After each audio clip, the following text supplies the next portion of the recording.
እግዚአብሔርን ግን እንዲህ ያልኩት እህቴ ስትሞት በልብ መምታማ ነበር የሞተች። የሰሞኑ የማህበራዊ ሚዲያ መነጋገሪያ ሆነው ከሰነበቱት ጉዳዮች መካከል አንዱ ነውና በበርካታ ኢትዮጵያውያኖች ዘንድ ተወዳጅ የሆነው የወንድማችን ማስተር አብነት ያለበት የጤና ሁኔታን ተከትሎ እንግዲህ አዲስ መረጃ አመሻሹን ተሰምቷል። ታዲያ አሁንም ስለ ማስተር አብነት ከበደ ጸሎቱ እንዲቀጥልና አንጋፋው ፕሮፌሰር ብሩክ ላምቢሶ የማስተር አብነትን የጤና መታወክ ሁኔታ ለማወቅ ለበርካታ ቀናት ክትትል ሲያደርጉ ቆይቷል። ዛሬ አመሻሹ ላይ ደግሞ አዲስ አበባ ሲልክ ሮድ ሆስፒታል ስለቀጣይ ሕክምና ምክረ ሐሳብ እንዲያቀርቡ ተጋብዟል። በመሆኑም ፕሮፌሰሩ ከሆስፒታሉ ከፍተኛ ሰብ ስፔሻሊስት ሐኪሞች ጋር አንድ ላይ በመሆን መክረዋል። ፕሮፌሰር ስለ ጉብኝታቸው ማስተር አብነትን ስላበረታቱትና ስለ አቅጣጫ አመልካች ሐሳባቸውም እጅግ ምስጋና እየቀረበላቸው ይገኛል። ቀጣዩንም ሂደት እንግዲህ እየተከታተሉ እንደሚያሳውቁን ተናግረዋል ማለት ነው። የሰራቸው በጎ ስራዎች ተነግረው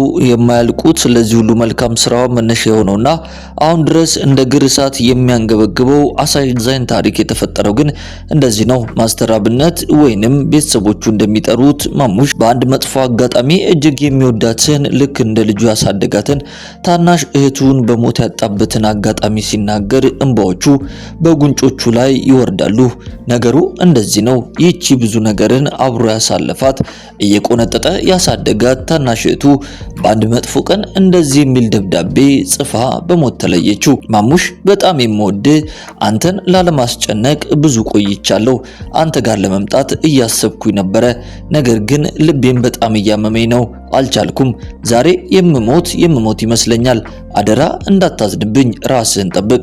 ትልቅ ደረጃ ደርሰ ለብዙዎች ረፍት እንደምትሆን አምናለሁ። ካልተገናኘን ግን ቻው፣ መልካም ነገር ሁሉ ላንተ ይግጠም የሚል በብጣሽ ወረቀት የተጻፈን የስንብት ደብዳቤን አስቀምጣ ከዚያ ዓለም በሞት ተለየች። ከዛን ጊዜ ጀምሮ ለእህቴ መሆን ያልቻልኩ እኔ ማን ነኝ በሚል ከባድ ሐዘን ውስጥ የነበረው ማስተር አብነት ፈጣሪን እንደዚህ ሲል ተማጸንኩ ይላል።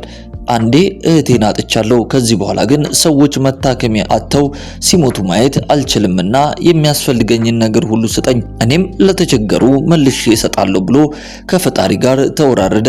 ፈጣሪም ፈጽሞ አላሳፈረውም። በብዙ በረከት ማስተር አብነትን ባረከው። ይኸው ለዛሬ ብዙዎችንም ባመታበስና መዳን ምክንያት ሆኗል። በበጎ ስራ ብዙ ሽልማቶችን ያገኘው መልካሙ ሰው ማስተር አብነት ከሰሞኑ የገጠመው ድንገተኛ ህመም ምን ነበረ? እንደዚሁም ደግሞ ብዙ ያልተነገሩለትን እውነት ሚስጥሮችን ታደምጣላችሁ።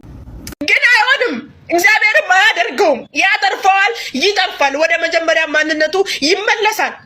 ከኛ የሚጠበቀው ቪዲዮ ሰርቶ ለእያንዳንዱ ቦታ እንዲደርስ ማድረግ ነው። በጸሎት እግዚአብሔርን መለመን ነው። በየኮመንቱ ገብታችሁ ለሱ በተሰራ ቪዲዮ ላይ ገብታችሁ እግዚአብሔር ይማርክ ሳትሉ የትም ቦታ እንዳትወጡ። የተሰራ ቪዲዮ አለ፣ እዛም ገብታችሁ ኮፒ ሊንክ አድርጋችሁልኝ ነው። አሁን ራሱ ኮፒ ሊንክ አድርጋችሁልኝ ነው። ኮፒ ሊንክ አድርጉ። ለሱ የሰራሁት ቪዲዮ አለ። አሁን ራሱ ከትናንትና ማታ ጀምሮ የምሰራቸው ቪዲዮዎች አሉ። ኮፒ ሊንክ አድርጋችሁ ነው። ይሄ ልጅ መዳን አለበት ካላችሁ የወደቁ እናቶችን የሚያነሳው የኔን እናት እንዳነሳ ነው የምቆጥረው የምትሉ ኮፒ ሊንክ አድርጉ። ይሄንን ቤት ራሱ ታብታብ አድርጉ በደንብ አድርጋችሁ። ውስጥ የተሰራ ቪዲዮ ደግሞ አለ። እሱን ገብታችሁ ኮፒ ሊንክ አድርጋችሁልኝ ነው። አንድ ሼር ምናምን ነገር አድርጋችሁልኝ ነው። መዳን አለበት፣ ወደ መጀመሪያ ቦታ መመለስ አለበት ካላችሁ ማስተር አብነትን ያያችሁ ያዘናችሁ እውነት ልባችሁ የቆሰለ ከልብ ልባችሁ የቆሰለ ካለ ሼር ኮፒ ሊንክ አድርጉ። ላልደረሱ አድርሱ። እያንዳንዱ ሰው ቪዲዮ መስራት አለበት። ለዚህ ልጅ መቆም አለብን። በጸሎት አግዙኝ አለ እንጂ ይሄ ልጅ ገና ብዙ ነገር ያስፈልገዋል፣ ብዙ እርዳታ ያስፈልገዋል። ከኢትዮጵያ አልፎ ተርፎ ወደ ውጭ ሀገር ሄዶ እስከ መታከም ድረስ ያስደረሰው በሽታ ምንድን ነው? ህዝብ ሳያቅ፣ እኛ ሳናቅ፣ የሚረዳቸው ወገኖች ሳያቁ፣ ኢትዮጵያውያን ሳያቁ በዚህ ልክ ታሞ ማቆ ሰውነቱ አልቆ ወደ ውጭ ሀገር እስኪታዘዝ ድረስ ውጭ ሀገር ሄዶ እስከ መታከም ድረስ የታዘዘለት ነገር ምንድን ነው? ይሄ ልጅ እሱ በሽታውን ደብቆ በሽተኛ ሲያክም ነበር። ህመሙን ደብቆ ህመምተኞችን ሲያነሳ ነበር። ገባችሁ? ፀሐይ አይልም፣ ብርድ አይልም፣ ሙቀት አይልም፣ ዝናብ አይልም። ይሮጣል። ባገኘበት ቦታ ሁሉ እየሮጠ እያደረገ እየሰራ። ታዲያ ለዚህ ልጅ ዛሬ እኛ መቆም ይከብደናል እንዴ? ያቅተናል? ይከብደናል? እርዳታ ተብሎ እስኪመጣ ድረስ ቢያንስ ቪዲዮ ይሰራለት። በጸሎት ነው አግዙኝ ያለው። በጸሎት እንድናግዝ አባቶች ሁላችሁም የዚህ ልጅ ስም እየጠቀሳችሁ ጸሎት እንድታደርጉ እንፈልጋለን። አባቶችም ሆናችሁ እህቶች፣ ወንድሞች እያንዳንዶቻችሁ ቪዲዮ እንድትሰሩ እንፈልጋለን። ማስተር አብነት ኢትዮጵያ ውስጥ የተዘጋጁ የበጎ ዘርፍ ሽልማቶችን በሙሉ ጠራርጎ ወስዷል። ብዙዎችን እንባ አብሷል። ለብዙዎችም ከመታመማቸው መዳን ምክንያት ሆኗል። ታዲያ ከሰሞኑ ግን ከባድ ህመም እንዳጋጠመውና መላ ኢትዮጵያን ጸልዩልኝ፣ ህመሜን ደብቄ መቆየት ብፈልግም ነገር ግን ስጋ ነውና ፊታችን ላይ መታየቱ አይቀርም፣ ስለዚህ ለህክምና ደግሞ ወደ ውጪ መሄድ ይኖርብኛል። ከ2 ወር በኋላ ነገሮችን አስተካክዬ ወደ ውጭ ሀገር ሄጄ እታከማለሁ ሲል ተናግሯል። ይህን ህመም በውስጡ ደብቆ ለብዙ ጊዜ ቢቆይም ነገር ግን እስከ መቼ ተደብቆ ይቀራል? መጋለጡ አይቀርም። ስለዚህ ደግሞ ይህን የህመም ምክንያት ከቅርብ ቤተሰቦቼ መስማታቸው የማይቀር ነው እያለ ሲናገር ተመልክተናል። በእውነት እጅጉን የሚያሳዝንና እሱም ሲናገር እንደተመለከት ነው። እንግዲህ እኔ ማንንም ማስቸገር አልፈልግም፣ ለዛም ነው እስካሁን ዝም ያልኩት። ነገር ግን አሁን ሁላችሁ ማወቃችሁ ስለማይቀር ስለዚህ በጸሎታችሁ ብቻ አግዙኝ። ከዚህ በፊትም በከባድ ህመም ብዙዎቻችን እናውቃለን። በከባድ የካንሰር ህመም ደግሞ እንደነበረ እሱ ምስክርነቱን ሰምተናል።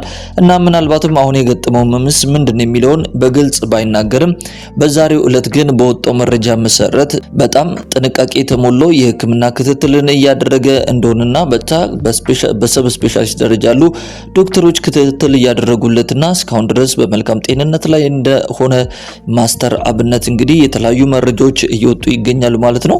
ውድ የክርስቲያን አዲስ ዩቲዩብ ቻናል ቤተሰቦቻችን በዛሬው ፕሮግራማችን እንግዲህ የማስተር አብነት የጤንነት ሁኔታን በተመለከተ አዲስ የወጣውን መረጃ አስመልክተን ወደ እናንተ አጠር ባለ መልኩ ያቀረብንበት ፕሮግራም ይሄንን ይመስል ነበር። ውድ የክርስቲያን አዲስ የዩቲዩብ ቻናል ቤተሰቦቻችን የእናንተው መንፈሳዊ ሚዲያ እንግዲህ በመንፈሳዊ ጉዳዮች ላይ እናንተን ይጠቅማሉ፣ ያስተምራሉና ያንጻሉ ብለን የምናስባቸውን ልዩ ልዩ የሆኑ መንፈሳዊ ጉዳዮችን፣ ክስተቶችን እንደዚሁም የተለያዩ መልእክቶችን ወደ እናንተው ውድ ቤተሰቦቻችን የምናደርስበትና የምናቀርብበት የዩቲዩብ ቻናላችን ነው። እናንተም ደግሞ ወዳችሁና ፈቅዳችሁ የዩቲዩብ ቻናላችን ከ9000 በላይ ሰብስክራይብ እንድናገኝ ከጎናችን በመሆን እያገዛችሁንና ወንጌልን አብረን በብዙ እየሰራን ስለሆነ ምስጋናችንን ከልብ እያቀረብን ዛሬ ወደ እናንተ ይዘን የመጣነው ፕሮግራም ይሄንን ይመስል ነበረ።